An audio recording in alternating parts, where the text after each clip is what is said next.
एगो माई बाप के एगो दूगो चार गो पाँच गो जैगो भी संतान होला।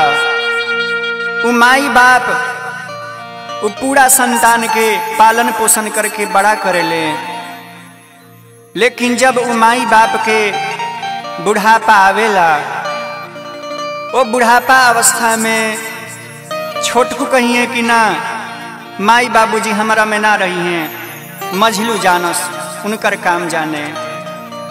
मझलू कहिए कि ना हमारा में माई बाबूजी ना रही हैं, बड़कू से जाके पूछा हमारा समय नहीं खे। ओइसन माई बाप पर का गुजरत होखिए भैया, ई सारा समाज के हकीकत कहानी बा। आई बतावत नहीं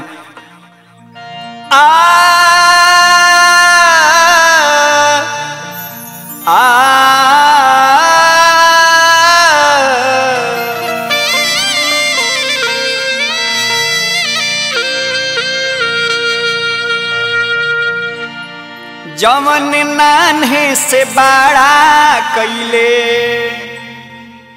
पाल पोस के,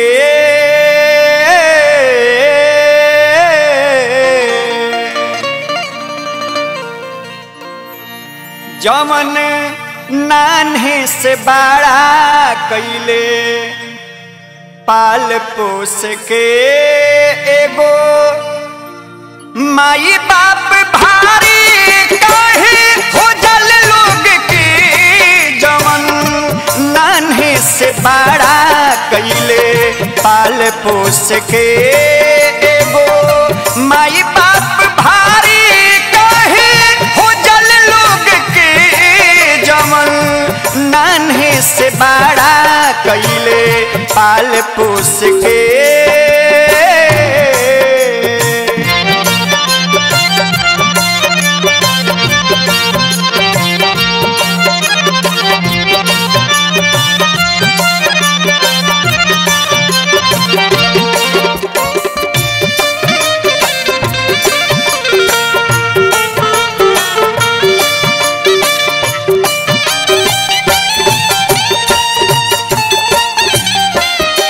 सब लोग आपन मेहरारू में बाल बच्चा में सब लोग अझुरा के बूढ़ा माई बाप के भुला जाता।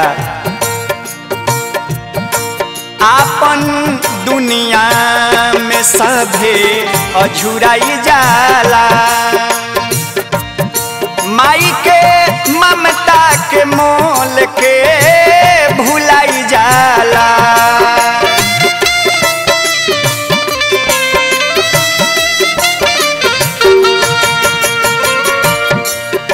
आपन दुनिया में सभे भुलाई जाला, माई के ममता के मोल के भुलाई जाला।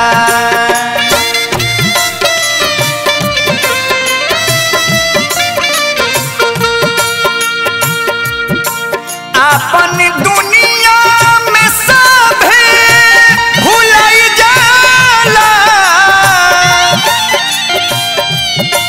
माई के ममता के मोल के भुलाई जाला।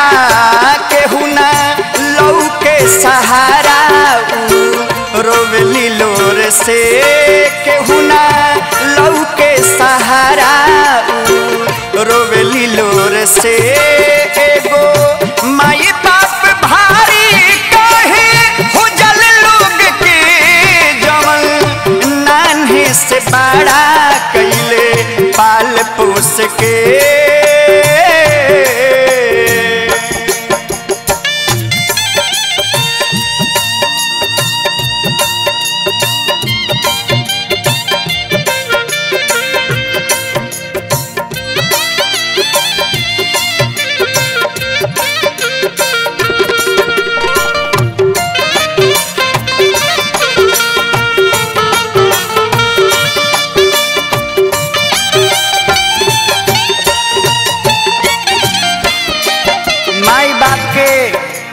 सारा खुशी के अरमान के मटिया मेट कर देला।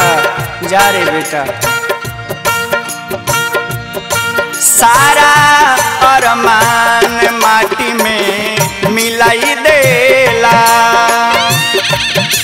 बाप माई के प्यार के ठुकराई देला।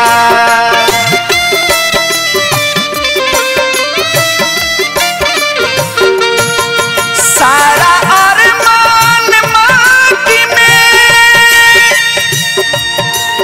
और मिलाई देला।